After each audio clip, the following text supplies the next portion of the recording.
I'm Christy and welcome back to my channel. In today's video, I have some historical romances with fake relationships.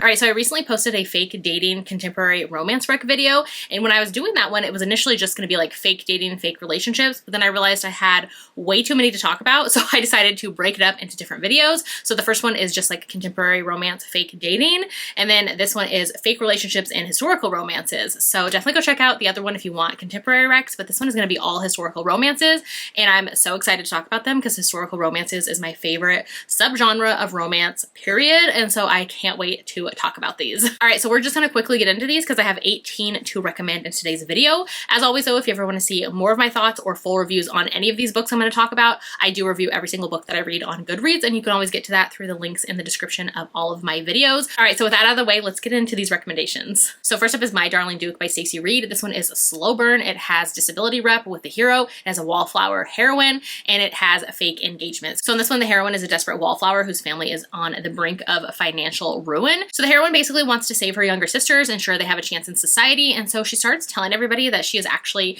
engaged to this reclusive duke that she's actually never met before. So the hero in this one, he was in an accident, and so he actually got injured. He is a wheelchair user now, and he basically is a recluse. He lives in his Scottish estate, and he has been away from society for over a decade, and so basically the news ends up spreading to him that somebody is going around saying that she is his fiance. So instead of being mad about it, he's actually intrigued, and he's like, okay, I want to meet this girl, like who is saying this? And so he shows up in town, comes down from Scotland, he shows up at his house and gets there and meets her, and it kind of goes from there. I really love this one. I love Stacey Reid's historicals. If you haven't read this one, highly recommend. Like Beauty and the Beast vibes, so good. Next up is A Daring Arrangement by Joanna Shupe. Joanna Shupe is like the queen of Gilded Age historical romances, and this one is so much fun. So basically in here, the heroine lives in London, and she is the daughter of an earl who gets herself into a bit of a scandal, and her family is kind of tired of her nonsense, and so her father sends her away to America. He's like, you can go to New York and find a husband there. And so the heroine, she's actually pining for this like artist back in London. She has no plans of finding an American husband. So she's like, you know what? I'm gonna stick it to my dad, and I'm gonna go find the most outrageous man, pretend I'm engaged to him, cause another scandal so that my father is forced to bring me back to London so I can be with my like, you know, artist lover. And so she sets out to do that. She meets the hero, who he is a Wall Street kind of financier. She basically asks him like, hey, will you pretend to be engaged to me? And he's like, well, this will work out for me because I'm trying to get into a society. And so it kind of goes from there. I love their meet cute moment. It involves a horse. It involves the heroine on a table. So good. I highly recommend. If you haven't checked out this series, definitely do. It's like underrated, but so good. Next up is My Fake Rake by Ava Lee. So this one is so much fun. This is part of her Union of the Rake series. This is the first book in it. I really enjoy kind of all the books in the series actually, but this one is so fun. This has two kind of sciencey, nerdy friends to lovers with like a fake kind of courtship situation. So basically in here, the heroine is a herpetologist, which means she studies reptiles and amphibians, and the hero is an anthropologist. And he's actually been into her for years. They met years and years ago while both working at the library and the museums. That's kind of like where they spend all of their time. They're really good friends. And so he's been into her, but he doesn't think that he's like worthy of making a move on her or that she'd be into him or kind of anything like that. So basically the heroine, she is crushing on this like other sciencey guy, and he comes back into town. And so she kind of wants to get his attention. And so she asks her best friend, the hero, and she's like, hey, could you actually help me out and like pretend to court me? Because obviously like if somebody sees you're interested in me, like other guys will be interested in me too. So she's trying to get her crush's attention while kind of fake courting the hero as well. He's kind of like shy and awkward and doesn't know how to be a rake. And so they involve one of his friends who is a duke who is featured in the series as well. And so he ends up coming to help them to like help the hero become a rake and court her. Is just so much fun. I love these two. They're like so nerdy and quirky and just so cute together. Like they're perfect together, and I loved seeing their romance. All right, next up is Forever Your Rogue by Erin Langston. This is an indie historical romance. So in this one we have a widowed single mom heroine where she is just desperate to retain custody of her children. So basically she finds out after her late husband passed away, which he was absolutely awful, that he has signed over like the guardianship of her children to his family, who is equally as awful. And so they're kind of threatening to take her children away from her. And she's like, no, like that's not gonna happen. And so she goes like full mama bear and decides to call in this debt that she has with the hero for helping him out in the past. And he is like her friend's brother. And so she calls him in and is like, hey, I need you to like pretend to be engaged to me because I need to like make sure sure my children are safe with me forever. She ends up coming to the hero at the right time because he was just cut off from his like inheritance and all of that. And so she's like, you know, can we do this fake proposal? And he's like, absolutely. So it ends up going from there with the heroine willing to do whatever it takes to remain the, you know, guardian slash have her children live with her.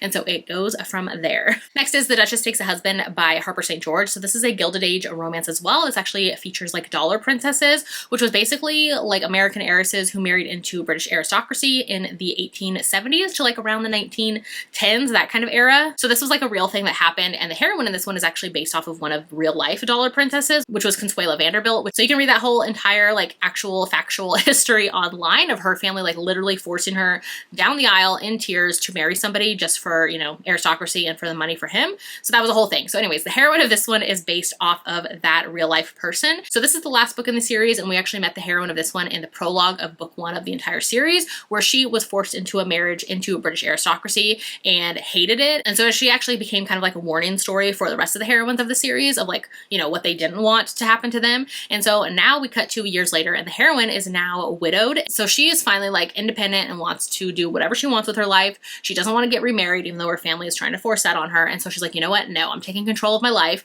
She ends up going to this club that the hero is a co-owner of, and she wants lessons in pleasure because she doesn't think that she can enjoy it. And so she asks him for help. So he first turns her down and kind of sends her on her way. But then a little bit later, his own like ladies man reputation kind of gets in his own way, where basically it is hindering the possibility of this like prospective future investment with somebody, like a business arrangement. And so they're basically like, you know, you don't look like a family man. We can't really like trust somebody like that. And so he's like, would it help if I tell you I just recently became engaged? And so it kind of goes from there, where he goes to the heroine and is like, hey, I will now help you out with those lessons in pleasure if you pretend to be engaged to me. So it goes from there. I really love this one. Their connection, the emotional aspects of it all, just so good. All right, next up is Jewel by Beverly Jenkins. So this one goes from a fake kind of relationship to being fake married. So basically in here, the hero and heroine are friends, and the hero is like a newspaper kind of business owner in town, and he has this like possible investor coming to town and to have a meeting with him. And so the investor was like, you should bring your significant other. So he's like, yes, totally, I will do that. So he goes to the heroine and is like, hey, I need to pretend and have you be my date for the night to like impress this, you know, business investor. So she goes along with it, and they are just kind of like fake dating at the dinner table. And then at the end of the night, the investor like thanks him kind of, you know, for you and your wife for like being here. And everybody in the restaurant overhears it, which is they like live in a small town. So all the townspeople hear about it, and they hear that they're married. And so the next day, the hero and the heroine think it's gonna like just blow over, like it's no big deal. Basically, the townspeople in the rumor mill have spread the gossip all around town that they're married. So now they're like, oh my God, like now your reputation is in danger. So we kind of have to pretend we're fake married. And so it turns into this like marriage of convenience, and it goes from there. Love Beverly Jenkins historicals. This one I feel like is definitely underrated, so highly recommend. Next is Her Lessons in Pleasure by Megan Frampton. So this one is a class difference romance where basically the whole series is following these heroes who are all friends, and they all were raised in the same orphanage together. So it is a class difference setup because the heroine here is a lady and the hero is a working barrister. And so this one starts off as a fake relationship slash fake kind of courtship, as well as it has a grumpy heroine who's an astronomer, and basically she has no plans of ever marrying. And the hero in here is like bookish and nerdy, and he has this like even a book club with his guy friends where they all meet up monthly to talk about books that they've read. So actually one night the hero is leaving work and he ends up seeing the heroine and kind of mistakenly thinking she's gonna jump off of a bridge, but she's really up there just to like get a better look at the stars. And so he goes to save her and then realizes after she didn't need rescuing after all, but he decides to like walk her home, and they end up kissing and going their separate ways. And then a little bit later, the heroine ends up meeting the hero again at this kind of like bachelor style auction where her family is kind of pushing her to be in a relationship, get with a guy. And so they actually ask the hero and they're like, hey, can you pretend to like fake date her? Because like then other people might become interested in her and show that she doesn't have this like prickly exterior like everybody thinks. So it kind of goes from there. I really like in here how it's actually her parents' idea for them to fake date. This one was just a lot of fun. The hero and the heroine are so cute together. They're quirky. They're both virgins. Just highly recommend this one. It's the start of the series. All right, next up is The Princess Stakes by Amelie Howard. This one is so good. This is such an underrated series, I feel like, and all the books in it just keep getting better and better. This is the first book in the series, and this is such an underrated series, and the diversity for the characters and the kind of locations and all of that is just so good. Highly recommend. Basically in here, the heroine is half British, half Indian. This one has own voices rep from the author as well with some of her heritage. And so it starts off with the heroine, her father actually getting murdered in Bombay. And so the heroine is on the run trying to save her own life. And so she kind of just goes to the nearest like dock and gets on the first ship that she can. And so the ship she ends up getting on is actually the hero's, and he's the captain captain of the ship, and he's actually like her ex-lover, so it has a little bit of a second chance as well. This one I just really enjoyed. I love that like forced proximity. It's set mostly at sea and they're on the ship together. There's like a little bit of an enemies to lovers second chance setup with their whole like situation. I love in here how the hero, he's actually a reluctant duke, so he would much rather be the, you know, captain of his own ship. He'd rather be out at sea. He doesn't want to do like all the things that he has to do with his title and with his estates, and so he's kind of like reluctant to go back to England. And so on the ship they actually end up talking, and he suggests that they pretend to be fake engaged when they get there, and so it kind of goes from there. So next up is To Catch a Raven by Beverly Jenkins. So this has a fake marriage situation where basically the hero and the heroine are kind of forced together by the government to work together undercover and pretend they are fake married at this house so they can find out if the owner of the house has the stolen Declaration of Independence. So it kind of goes from there, where basically the heroine, she is from a long family line of like grifters and kind of counterfeiters and kind of all of those things. And so she's kind of forced into kind of playing a role of being a housekeeper at this house. And so the hero is kind of forced into it as well because of his past. And so they have to work together, pretend they're married while also trying to uncover the Declaration of Independence that was possibly stolen by the owner of the home. We also get like a little secondary romance as well with actually both of their parents, who were kind of an item back in the past. And so it was just so much fun, really heavy on the romance and the steam in this one. I really enjoyed it. Next is Slightly Sinful by Mary Baylog. This is part of her Bedouin series, and this one has a fake marriage setup. This one has amnesia as well, where the hero kind of loses his memory after the Battle of Waterloo, and so he's rescued by the heroine, and she kind of takes him in to this brothel that she is living at. She doesn't work there, but she is living there currently with some of her friends who do work there, and so she kind of brings him there to keep him safe. And so he gets kind of intertwined in all of their daily lives, where we find out that the heroine actually feels really bad. In the past, she brought this man into her friends' lives who actually ended up stealing like all of their life savings, and so she's trying to like make it up to them. And she knows that by the time she's 25, if she's married, she can inherit like these jewels and kind of pay back her friends and give them all of their money back. And so the hero kind of overhears this plight that they have going on, and he's like, well, hey, I feel like I could help you out. Like maybe I want to go back to England and find out like who I am, and so like maybe we can pretend to be fake married along the way and I can help you. And so it kind of goes from there. The Bedouin series is more like low angst and kind of slow burn. I just really enjoy the whole series, so yeah, definitely recommend that one if you haven't checked out Mary Baylog yet. Next is A Lady by Midnight by Tessa Dare. So this is part of her Spindle Cove series, and this one the heroine is a music teacher. She lives in Spindle Cove, and she was actually an orphan, and so she doesn't know kind of where she came from, who she is, like any of her like family history, and so that's kind of always kind of weighing on her in the background. And so the hero in here, he's actually part of the local militia who kind of like looks after all of the women in Spindle Cove, and so he is just kind of this like a grumpy stoic military man. And so one night these strangers kind of arrive in Spindle Cove, and they end up claiming that the heroine is actually their long lost relative. And so before anything can kind of happen there, the hero ends up stepping in and jumping in, and this is like, hey, she's under my protection because we're actually like engaged. And so he kind of wants to like look after her for reasons while she's kind of meeting with these people. So it kind of goes from there. I really enjoyed this one. I feel like the Spindle Cove series is kind of underrated by Tessa Dare, but it has some real gems in it. Next is Always Be My Duchess by Amelie Howard. So this one is actually a Pretty Woman inspired historical romance. So this one is basically set up where the heroine is a ballerina. She was like this up and coming ballerina, but she recently got laid off. She can't get a job. And so she ends up meeting the hero and actually accidentally kind of saving his life one night. And he's kind of more of like this cold, kind of stoic duke. And so he's kind of intrigued by her. And so he basically asks her like, hey, I need to like possibly win over this like landowner. So I need like a fake date kind of for this ball situation. So he kind of needs to convince the landowner that he's not an eternal bachelor and he does plan to settle down. So he invites the heroine to kind of be there for the ball for him. And then it goes so well that he ends up asking her to fake be engaged to him for even longer. And so it kind of goes from there. Like I said, if you like Pretty Woman, this has that spin on historical romance. Next is The Earl I Ruined by Scarlett Peckham. So this one is so good. I really love this series. This is one of her indie historical romance series and is just so good. It kind of focuses around this BDSM club, so just know that going in. So in this one, the heroine is beautiful, she's rich, she's a little bit reckless though, and she actually ends up ruining the hero's reputation / his future because of things she writes in her gossip column. So she feels really bad, and so she does what any honorable lady would do, which is to go and propose to him. So the hero, we find out that he's actually been in love with the heroine for years, and so he's a little bit heartbroken when he finds out that she's the one who actually ruined his future or his reputation. And so they decide to kind of fake date to fix it. And so it kind of goes from there. It is very angsty because of the fact that, you know, the hero feels like she ruined his reputation. I mean, he doesn't feel like it. She literally did. This one, I just loved their chemistry, that angst of him like wanting her for years. Like I said, this series also has BDSM, very much like kinky times. This one I just really loved, like one of my favorites in the series. Next is Hitched to the Gunslinger by Michelle McLean. So this is actually a Western historical romance. And basically in here, the hero is a gunslinger or a, you know, gun for hire. And basically he wants to retire. Like he's tired of that life.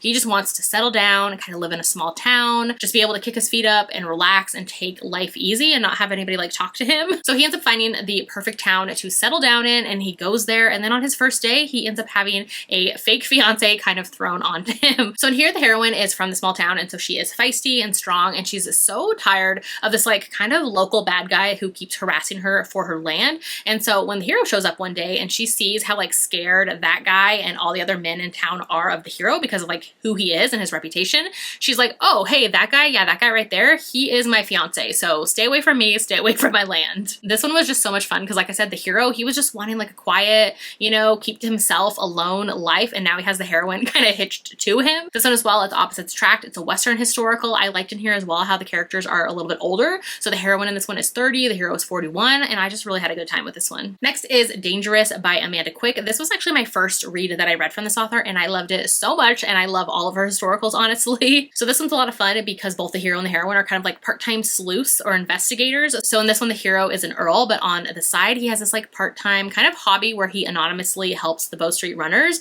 And the heroine, she kind of investigates the spectral phenomenon, which is basically ghost hunting. So it is so fun. I love the setup of this one. So this one drops you right into the story where the heroine shows up at the hero's house one night and she's like, hey, I know you're supposed to duel with my brother tomorrow, but like he's dumb and an idiot. Can you please not do that? And so the hero's like, I'm like a little bit intrigued by you. So he decides to kind of cut her a break, and he's like, okay, sure, but you're gonna owe me a favor that I get to choose whenever I want in the future. And so she's like, totally fine, that's cool, see ya. So she takes off, and they keep like running into one another in the same like inner circle and society parties. And so at one of these parties, they're actually both working on their kind of like side cases, and they end up in a closet together. And so the owner of the house finds them and is like, excuse me, what is happening in here? And so the hero's like, oh, it's totally fine, like we're engaged. So the hero in this one, he is known as like this fallen angel, and a lot of people kind of stay away from him because of like some death surrounding like people in his life. And so he has like a kind of a bad boy image, I guess you could say.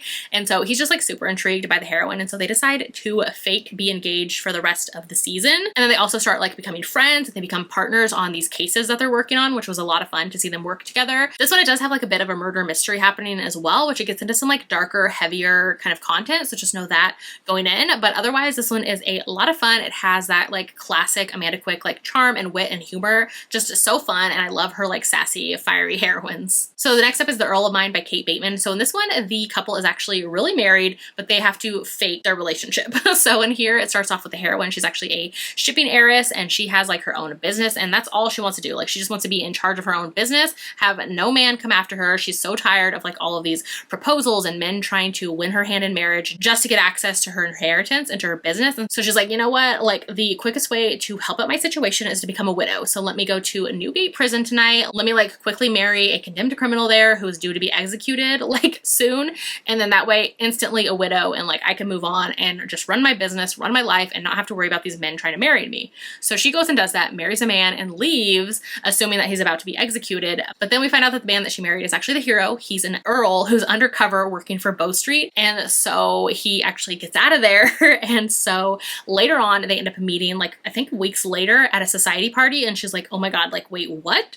And so they have to like kind of make it work because they're already really married, like on paper, and they can't find a way out of it. So they're like, hey, maybe we should like fake court and then eventually have a fake marriage, even though we're like, we are really married. It kind of goes from there. Love this one so much. Such a good place to start with Kate Bateman if you haven't tried out her historicals yet. Next is The Girl with a Make-Believe Husband by Julia Quinn. So this is part of her Rokesby's series, which is kind of like classified as like a prequel to the Bridgerton series, where basically it's focusing on the generation kind of before them and stuff. And so this one has a fake marriage and amnesia trope as well. So this one kicks off with the heroine whose father has recently passed away. And so basically she's kind of forced with like two unbearable choices, where she can either move in with this kind of like conniving, unbearable aunt, or she could marry this like scheming, icky cousin who's trying to marry her. So she's like, you know what? I'm gonna do one up on all of you. I'm gonna take secret option number 3 and take off to the colonies. And so she sets off on a ship to America. So shortly before she took off, she had actually heard from her brother who was injured in war over there. And so she's like, you know, I'm gonna go over there and find my brother and rescue him and save him. So she does that. And then for weeks, she's kind of searching for her brother, and of course can't find him because that's like trying to find a needle in a haystack. But she does end up finding her brother's best friend instead. And so that ends up being the hero. He's unconscious, he's in a coma, and she finds out that he's like desperately in need of help. And so she realizes that the only way she can kind of get access or be around him is if she tells people that they're married. So she's in the middle of doing that and telling people like, yeah, we're actually married. And so that's when he wakes up, and he actually has no memories of the last 6 months. So he just believes her when she says that she's his wife. So the hero and the heroine, he actually kind of believes it because because they actually had like a pen pal relationship where basically she always wrote to her brother and he wrote back to her. And at the end of his notes, the hero had started like penning notes to her back and forth as well. And so they kind of had this like friendship. They were both kind of like secretly crushing on one another, like through their pen pal relationship for a couple months. And so when she tells him that they were like married by proxy, like he just believes it because he's like, yeah, like I already crushed on her and like we already kind of knew one another. So it kind of goes from there. This was just like very low angst and just cute, like amnesia, fake married, so fun. All right, and then my last one is Her Adventures in Temptation by Megan Frampton. So in this one, the heroine is the sister of a viscount and she has a sizable fortune, like so much so that she's gotten like 30 proposals just for men trying to gain access to her inheritance. And so she's like so sick of it. She has like a business mind. She's kind of into math. And so she has her own ideas. So one night she actually ends up escaping from her brother's house and takes off in the night, where she actually ends up meeting the hero. And he got kicked out of the party as well for reasons. And so she's like, hey, are you on your way to London? Like, can I hitch a ride with you in your carriage? So they end up going, and along the way they have to stay at an inn. So they fake are married on the trip. And then when they get to London as well, they're both there to kind of help other people with their seasons. So she's like going to help her niece. He's going to help his sister. And so they realize like to help one another out through the season, they could just like fake court. So they decide to do that. So yeah, this one was a lot of fun. All right, so those were all of my fake relationships in historical romance recs. Definitely let me know in the comments if you've read any of these, if you plan to, if you have any historical romances with fake relationships for me. Definitely put it in the comments of the video. I'd love to read more. If you'd rather leave me an emoji in the comments instead today, let me know that you watch this video, and maybe leave me like the pink heart with the arrow going through it, with a Cupid like arrow situation happening for all these like love matches. So yeah, if you haven't done so yet, make sure to like and subscribe so you don't miss out on any of my future videos, and I'll see you in my next one.